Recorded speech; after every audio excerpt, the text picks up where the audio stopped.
तो अस्सलाम वालेकुम स्टूडेंट, ये है तजर्बा नंबर 12 क्लास 10 का है जो प्रैक्टिकल है फिज़िक्स के वो उर्दू मीडियम में है। ये सारा स्टेप है, तरीक़ाकार है जी। 12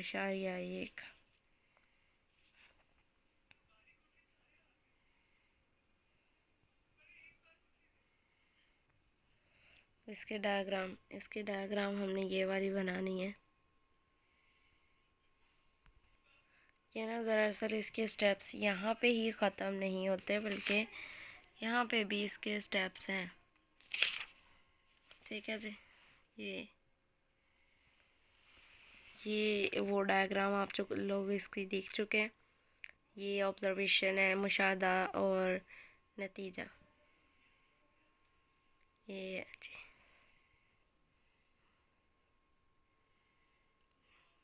ग्लास स्लैब की का रिफ्रैक्टिव इंडेक्स 1.55 है। इस तरह रिफ्रैक्शन के कवानीन की तस्दीक भी हो जाती है, ये वाला। इसके बाद देखते हैं जी तजर्बा नंबर 12.2 कनकेव मिरर इस्तेमाल करके पानी का रिफ्रैक्टिव इंडेक्स मालूम करें। ये तरीक़ाकार सामान कुछ ये है। उसके बाद तरीक़ाकार के ये 7-8 स्टेप हैं। सबसे पहला तो यही है कि सूती कपड़े से कनकेव मिरर को साफ़ करें। ये सारे आहिस्ता आहिस्ता और इसका देख लेते हैं। 8 स्टेप्स यहाँ हैं। इसी के स्टेप्स 3 दिखाने जा रहे हैं। ये हैं जी इसके 3 मज़ीद स्टेप्स और हैं। अब दिखाती हूँ इसकी डायग्राम क्या बनानी है आप लोगों ने। ये डायग्राम बनाएंगे आप लोग। ठीक है जी। इसके मुशाहदात और नतीजा वगैरह देख लेते हैं। ये डायग्राम बनाएंगे इसके लिए। ये वाली होप सो आप लोगों को क्लियर नज़र आ रही होगी। ठीक है जी। ये मुशाहदात और डाटा प्रोसेसिंग है जी इसकी।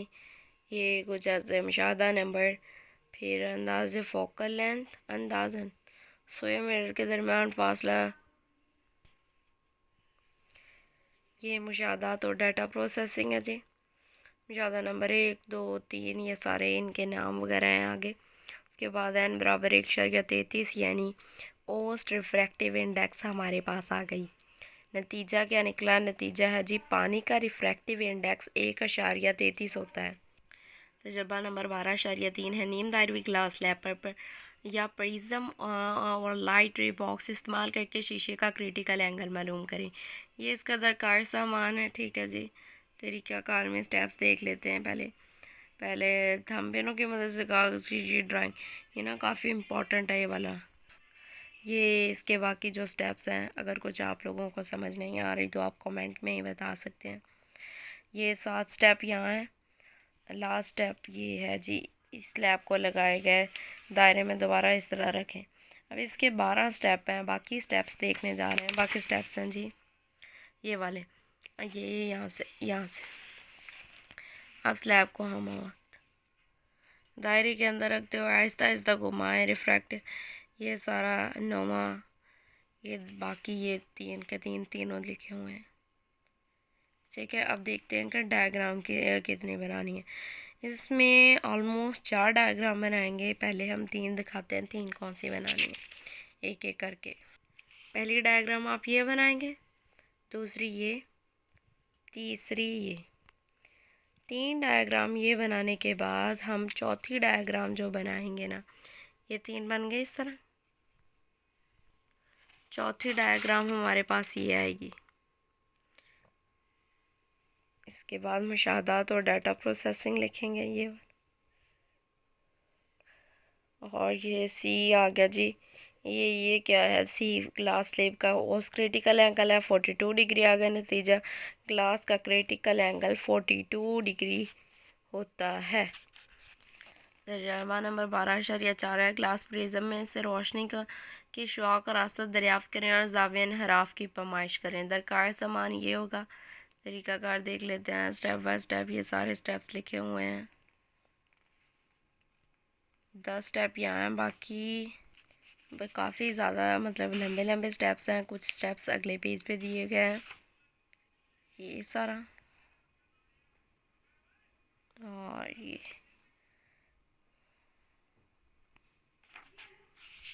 ये इसका 11वां 12वां और 13वां स्टेप है। इंसिडेंट रे से शुरू होकर कीमत मालूम करे तक। जो हमने डायग्राम बनानी है वो ये बनानी है ग्लास प्रिज्म वाला। ये भी न्यूमेरिक प्रैक्टिकल, ये काफ़ी इम्पोर्टेंट होता है, एक्सपेरिमेंट अक्सर आ जाता है पेपर में। और इसके लिए हम मुशाहदात और डाटा प्रोसेसिंग ये लिखेंगे। इसका आई थिंक सो रिज़ल्ट कोई नहीं निकलता, आप मुशाहदात और डाटा प्रोसेसिंग पे एंड कर सकते हैं। तजर्बा नंबर 12.5 है कि पैरालक्स के तरीके से कन्वेक्स लेंस की फोकल लेंथ मालूम करें। दरकार सामान ये है, तरीक़ाकार ये थोड़ा थोड़ा देखते जाएं। 11 स्टेप्स यहाँ हैं, ये सिर्फ 11 स्टेप्स ही हैं, ये इसी पेज पे पूरे कर दिए गए हैं, इसके लिए कोई अगला पेज नहीं है। सो ये 11 स्टेप्स ऐसे। ये जी इसकी एक डायग्राम है, दूसरी डायग्राम ये वाली है, ये डायग्राम। इसके बाद मुशाहदात और डाटा प्रोसेसिंग देखते हैं।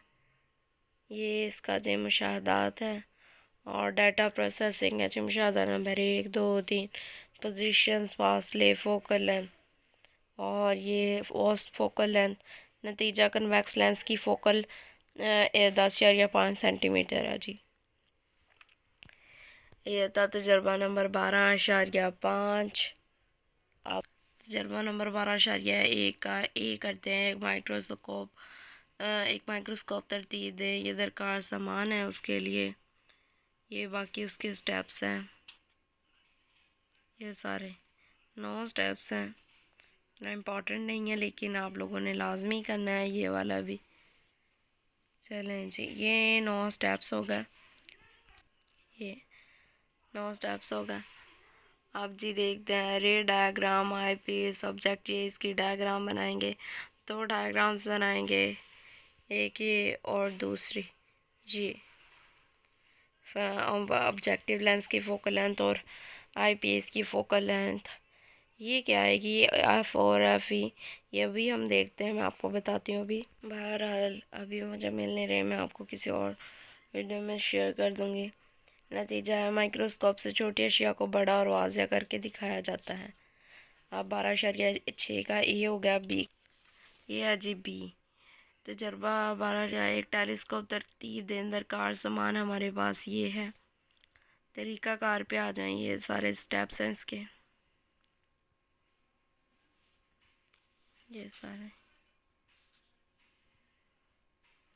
सिर्फ 10 स्टेप्स हैं।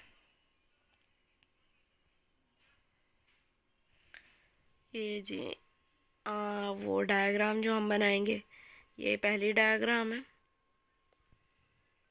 ये दूसरी डायग्राम है और ये मुशाहदात और डाटा प्रोसेसिंग लिख लेंगे कि ऑब्जेक्टिव लेंस की फोकल लेंथ क्या आ गई है। एफ ओ को ऑब्जेक्टिव की ओ से एफ, और आई पीस की लेंस आई, ये पीस की बात हो रही है तो ई, एफ ई 5 सेंटीमीटर और दूसरा 20 सेंटीमीटर आ गया। अगला देखते हैं प्रैक्टिकल, ये भी हो गया जी।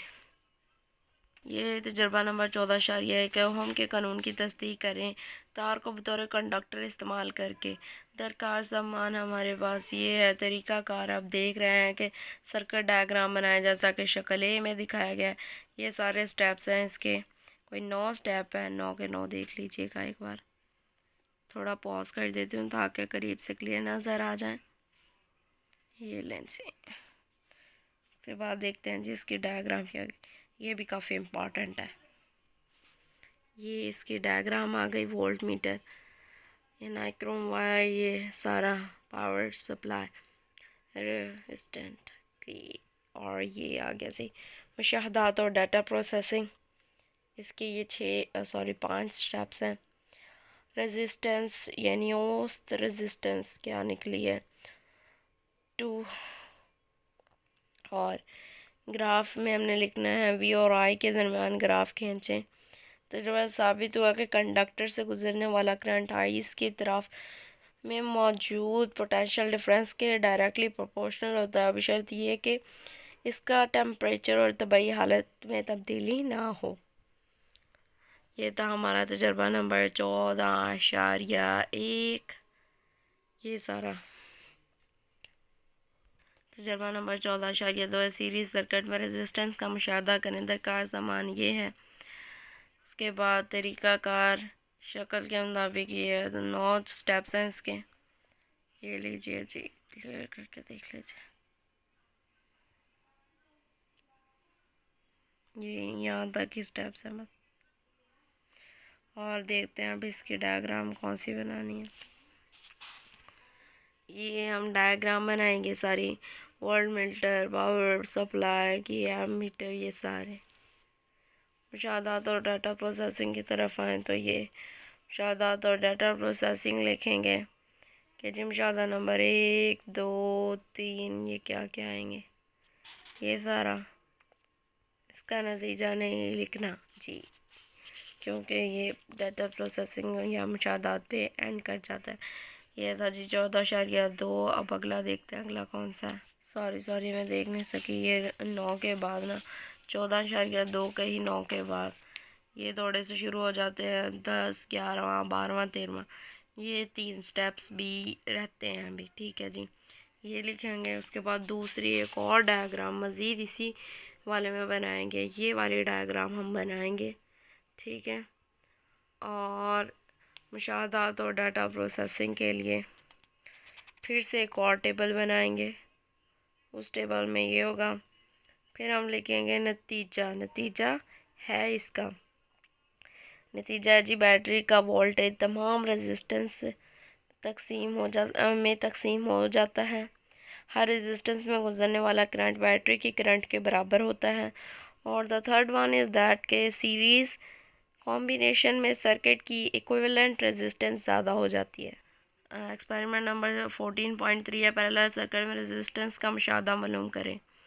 दरकार सामान हमारे पास ये है, तरीक़ाकार ये है सारा। ये तरीक़ाकार के सिर्फ कोई 5 स्टेप्स हैं, ठीक है जी।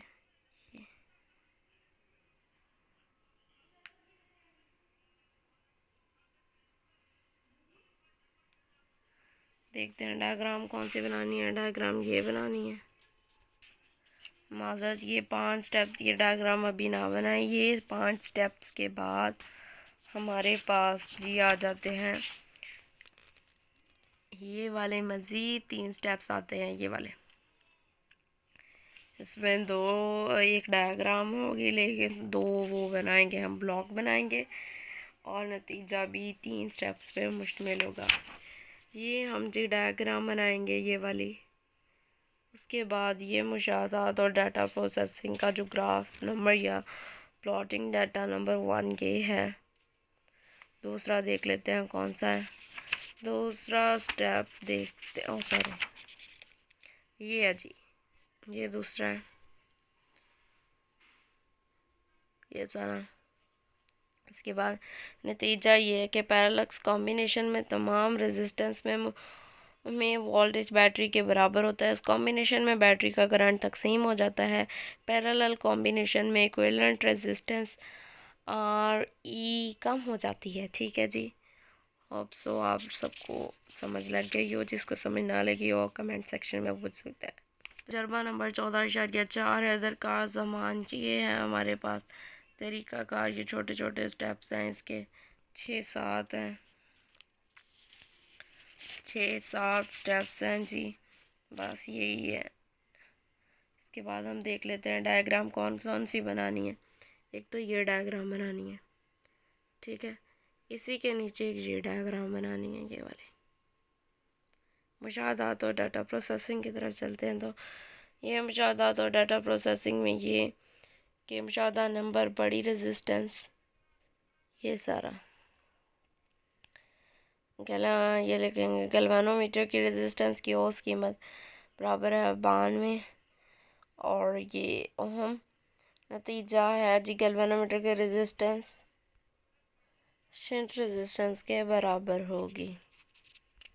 तजर्बा नंबर 15.2 है। सर्कुलर कॉइल जिसमें से करंट गुजर रहा हो कि मैग्नेटिक फील्ड का खाका बनाए। दरकार सामान ये है, तरीक़ाकार ये है सारा। ये सारा जी इसका तरीक़ाकार है।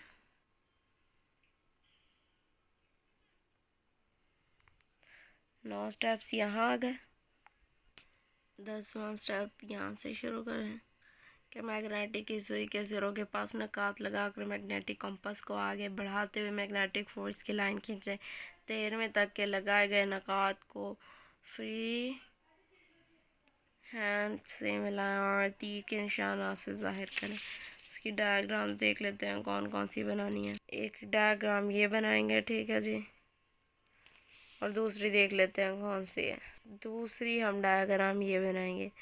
तो डायग्राम्स बनाएंगे जहाँ 10-11 वाले पॉइंट लिखे थे उधर ये डायग्राम बनाएंगे और दूसरे पे यहाँ पे ये वाली डायग्राम। ठीक है जी, क्लियर हो गया। अगला एक्सपेरिमेंट देख लेते हैं। ये जी है तजर्बा नंबर 16.1। गेट्स के ट्रूथ टेबल की तस्दीक करने दरकार सामान्य है। तरीक़ाकार में ये कोई 4-5 स्टेप्स हैं। ठीक है जी, ये 5 स्टेप्स के बाद हम देखते हैं अब क्या करना है। ये जो हमने 5 स्टेप्स लिखे हैं, अब इसका सामने और गेट के लिए असेंबल किए है। ठीक है, ये और गेट का ही ट्रूथ टेबल बनाएंगे। पहले ये है जी ट्रूथ टेबल और गेट का। ये और गेट का ट्रूथ टेबल है। लॉजिकल भी देख ही लें, लॉजिकली दूसरा ये है।